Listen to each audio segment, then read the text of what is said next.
आपकी movable property को attach कर सकता है, ऑर्डर दे सकता है, आदेश दे सकता है, जिसको कानून की भाषा में अवॉर्ड बोलते हैं। साथियों, आपके पास पैसे हैं तो इनके पैसे दे दें और मरे हुए सांप को अपने गले से निकाल लें।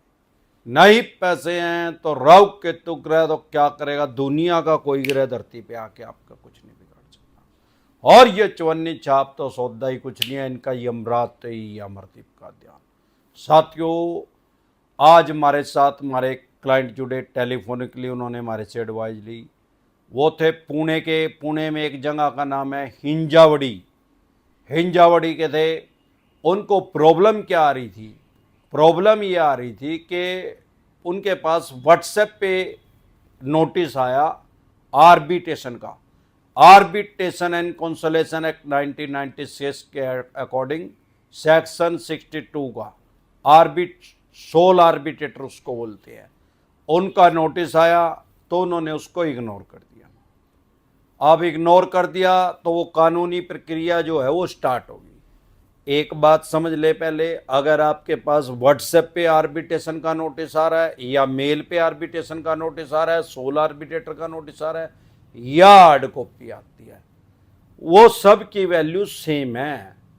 वैसे तो हमारे देश में किसी भी जज का नाम सोल आर्बिट्रेटर नहीं है। अब ये आर्बिट्रेटर हैं कौन आए कहाँ से? ये बैंक एनबीएफसी कंपनी के ऑफिसर हैं, इनको सोल आर्बिट्रेटर कहते हैं। अब ये आर्बिट्रेशन एंड कंसोलेशन एक्ट 1996 है क्या? 1996 में एक कानून बना जो कि ये कहता है कि कोई भी दो पक्षों का मन मुटाव हो गया, आपसी विवाद हो गया या पैसे के लेन देन में कोई प्रॉब्लम होगी तो एक आर्बिट्रेटर को, मध्यस्थ को, मीडिएटर को नियुक्त कर दिया जाएगा। वो दोनों की बात सुनेगा और जिसकी बात उसको सही लगेगी वो एक डिसीजन देगा, जिसको अवार्ड बोलते हैं। बस अब आर्बिट्रेशन की प्रक्रिया आपके ऊपर इंप्लीमेंट कैसे होती है, लागू कैसे होती है? जब आपने लोन लिया था, आपने एक एग्रीमेंट के ऊपर साइन किए थे। एग्रीमेंट एक्ट 1873 1873 में एक कानून बना था जिसको बोलते हैं एग्रीमेंट एक्ट, ब्रिटिश काल में, और अनंत काल तक ये चलता रहेगा। सिर्फ आज की डेट में क्या है कि लॉ के जो एक्ट हैं उनके नाम चेंज कर दिए गए, लेकिन एग्रीमेंट खत्म नहीं हुआ। एग्रीमेंट एक्ट, उसके अंदर 50 तरह की टर्म कंडीशन लिखी हुई थी जो कि आपने पढ़ी नहीं थी उस टाइम, और ना ही कोई उनको पढ़ता, ना कोई उनको पढ़ सकता, क्योंकि वो इतनी छोटी छोटी महीन लिखी हुई हैं। कोई दुनिया के अंदर कोई ऐसा स्पेक्स नहीं बना, चश्मा नहीं बना जिससे लगा के उसको पढ़ लें, और उसके लिए लेंस लगाना पड़ेगा। लेंस आम आदमी के पास है नहीं। उसके अंदर 50 तरह की टर्म कंडीशन लिखी हुई थी। एक टर्म कंडीशन ये भी थी कि आपसे अगर ईएमआई नहीं दी गई तो एक मीडिएटर नियुक्त किया जाएगा, मध्यस्थ नियुक्त किया जाएगा। वो दोनों पक्षों की बात सुनेगा और जो भी वो बात सुनेगा, जो भी वो समझेगा, जो भी वो डिसीजन देगा, वो दोनों पार्टियों को मान्य होगा उनको। अब सवाल ये आता है कि उसके अंदर कहीं भी ये बात नहीं लिखी गई आर्बिट्रेशन एक्ट में कि वो आर्बिट्रेटर जो है वो बैंक नियुक्त करेगा। वो आप भी उसको नियुक्त कर सकते हैं, लेकिन वो उसमें क्लोज है ही नहीं। अब दिक्कत कहाँ है, परेशानी कहाँ है? लोग अवेयर नहीं है, जागरूक नहीं है, उनको अपने राइट्स नहीं पता, अधिकार नहीं पता। अरे अपने भी आप अधिकार जाने, अपने भी राइट्स जाने, और बैंक एनबीएफसी कंपनी के भी राइट्स जान लें। अगर आप बैंक एनबीएफसी कंपनी के राइट्स नहीं जानेंगे, गफलत की स्थिति में रहेंगे, तो फिर आप जेल में भी जा सकते हैं। क्यों? ये चेक बाउंस का केस कर देंगे या ईसीएस बाउंस का केस कर देंगे। आप कोर्ट में जा ही नहीं रहे, कोर्ट से समन आ रहा है, तो आपको फिर पहले एनबीडब्ल्यू हो जाएगा, नॉन अवेलेबल वारंट इशू हो जाएगा, तब भी नहीं जाएंगे।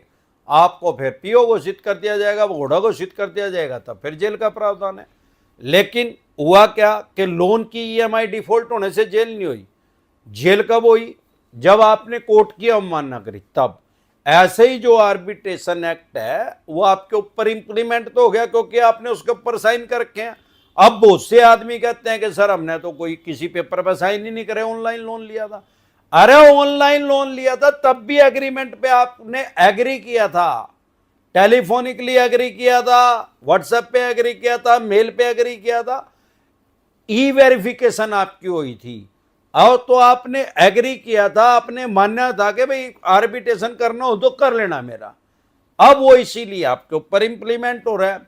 अब जो ये आर्बिट्रेटर है, ये कोई जज तो है नहीं कि हार्ड कॉपी भेजेगा आपके पास, जिसको समन बोलते हैं। ये तो बैंक एनबीएफसी कंपनी का ऑफिसर है, इनके पास राइट्स हैं कि व्हाट्सएप पे भी आपको आर्बिट्रेशन का नोटिस भेज सकते हैं, मेल पे भी भेज सकते हैं, या हार्ड कॉपी भेज सकते हैं, या तीनों तरीके से भेज सकते हैं, या सिर्फ एक तरीके से भेज सकते हैं। वो लीगल है, कानूनी रूप से सही है, उसकी पूरी मान्यता है। अब दिक्कत कहां है, लोग उसका जवाब नहीं दे रहे, ऑब्जेक्शन क्रिएट नहीं कर रहे। अरे तुरंत प्रभाव से अपने एडवोकेट से मिलके उसका ऑब्जेक्शन क्रिएट करें।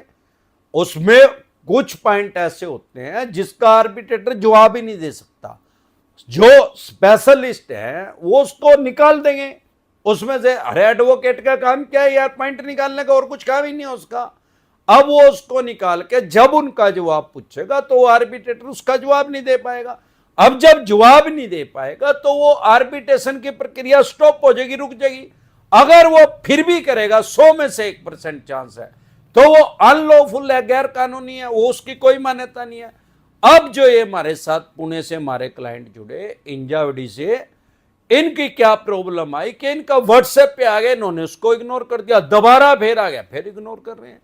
तो उन्होंने उसको आर्बिट्रेशन की प्रक्रिया को पूरी कर दिया सोल आर्बिट्रेटर ने। वो कहां से नोटिस आया था, चेन्नई से नोटिस आया था पुणे के लिए। जानबूझ के अदर स्टेट में करते हैं ताकि आप जा ही ना पाए। अब वो उन्होंने तो उसका जवाब ही नहीं दिया। अरे जाना जरूरी नहीं है, जवाब देना जरूरी है यार, उसका ऑब्जेक्शन क्रिएट करना जरूरी है कानूनी रूप से।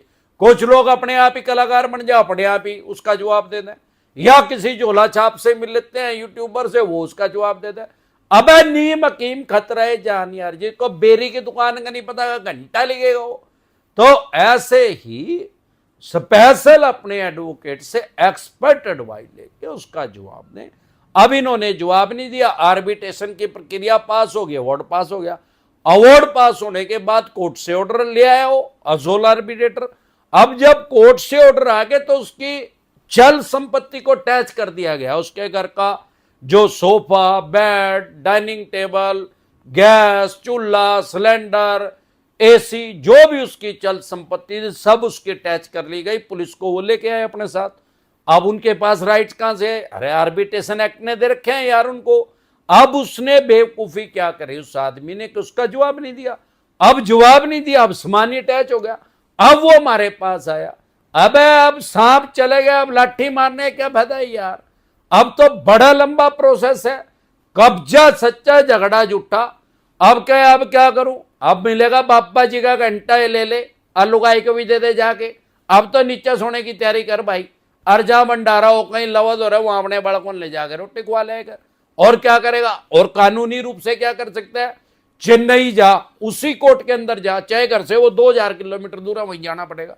क्योंकि जहां आर्बिट्रेशन की प्रक्रिया हो या जहां अवार्ड पास हुआ वहीं पे ही स्टे मिलेगा।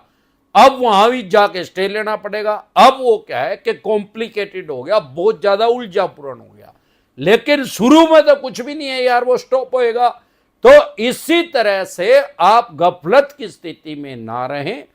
अगर किसी भी तरह की कोई भी दिक्कत परेशानी आपको या आपके किसी भी यार प्यारे रिश्तेदार को लोन से रिलेटेड कोई भी आ रही है, आपका लोन 2 करोड़ का है, 5 का है, 25 का, 50 करोड़ का, डज नॉट मैटर कितने करोड़ का या कितने अरब रुपए का आपका लोन है, लोन से रिलेटेड जो भी डॉक्यूमेंट्स है वो सभी लेके आप हमारे से पर्सनल मीटिंग कर सकते हैं, पर्सनल एडवाइस ले सकते हैं, अपनी प्रॉपर्टी का 99% बचाव कर सकते हैं।